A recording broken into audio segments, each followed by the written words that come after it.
வாழ்க வையகம், வாழ்க வளமுடன்.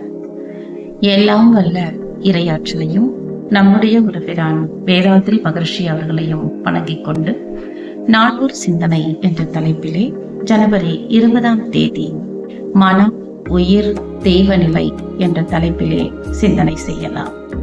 சாமி சொல்வாங்க, தெய்வம், உயிர், ஜீவகாந்தம் திருநடனம் தெரியாமலே உலகம் திகைத்து சிக்கலேற்றது.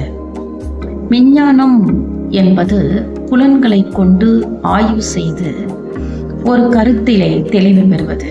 புலன்களுக்கு உபகருவிகளை கொண்டு ஆய்வு செய்வது, புலன்களை கொண்டு ஆய்வு செய்வது விஞ்ஞானம்.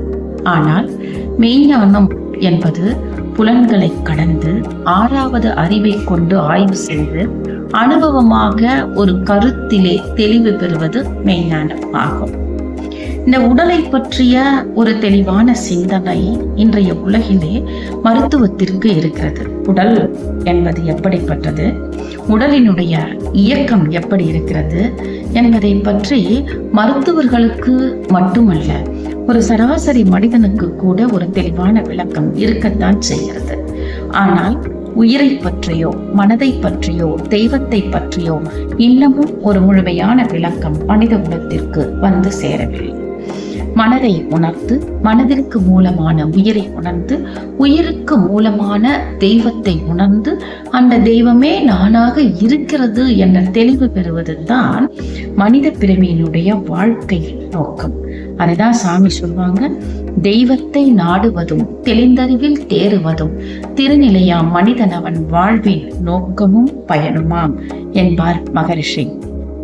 பொதுவாக மனதை பற்றி சொல்லும் பொழுது மனம் இல்லாத மனிதனும் இல்லை, மனதை பற்றி முழுமையாக அறிந்த மனிதனும் இல்லை என்பார் மகரிஷி அவர்கள். மனதை உணர்ந்து மனதிற்கு மூலமான உயிரை உணர்ந்தவர்கள் தான் சித்தர்கள். சித்து என்றால் உயிர், உயிரை உணர்ந்தவர்கள் சித்தர்கள் என்று போற்றப்படுகிறார்கள். மனதை உணர்ந்து அதற்கு மூலமான உயிரை உணர்ந்து உயிருக்கு மூலமான தெய்வத்தை உணர்ந்து அந்த தெய்வமே நானாக இருக்கிறது, இந்த பிரபஞ்சமாகவும் அனைத்துமாகவும் இருக்கிறது என்பதை உணர்ந்தவர்களை தான் நாம் சித்தர்கள் என்றும் ஞானிகள் என்றும் மகான்கள் என்றும் போற்றுகிறோம். அதைதான் கீதை சொல்கிறது, எல்லாவற்றிலும் என்னை காண்பவன் எவனோ அவனை விட்டு நான் நீங்குவதில்லை, என்னை விட்டு அவன் நீங்குவதில்லை என்கிறது கீதை. ஆக மனதை உணர்ந்து கொள்ளவும் மனதிற்கு மூலமான உயிரை உணர்ந்து கொள்ளவும் உயிருக்கு மூலமான தெய்வநிலையை உணர்ந்த அந்த தெய்வமே நானாக இருக்கிறது என்பதை உணர்ந்து கொள்வதற்குமான ஒரு அற்புதமான பயிற்சி தான் எளிய முறை குண்டலினி யோகம் என்று போற்றப்படுகிறது. அந்த எளிய முறை குண்டலினி யோகத்தை தான் அருட்தந்தை அவர்கள் மனவளக்கலை பயிற்சியாக இன்று மனித குலத்திற்கு கொடுத்து கொண்டிருக்கிறார்கள்.